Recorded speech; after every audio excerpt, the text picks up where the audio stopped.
પરિવાર પછી કોઈ બહુ મહત્વ હોય કોઈના જીવનમાં તો એ છે મિત્રતા. હા, તો મિત્રતા માટે એખાદું ગીત તમારે આપવું મિત્ર ગાવું માટે, હોય તો કયું હશે? અને ખૂબ મારું વાયરલ થયેલું છે ગઈ નવરાત્રીમાં. એટલે ઓ હર એક જન્મથી માંગી કસમથી ત્યારે મળી આવડી દોસ્તી.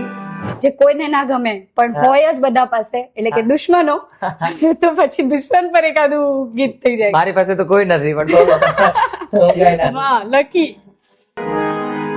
बने चाहे दुश्मन जमाना हमारा, सलामत रहे दोस्ताना हमारा, सलामत रहे दोस्ताना हमारा, बने चाहे दुश्मन जमाना हमारा, सलामत रहे दोस्ताना हमारा.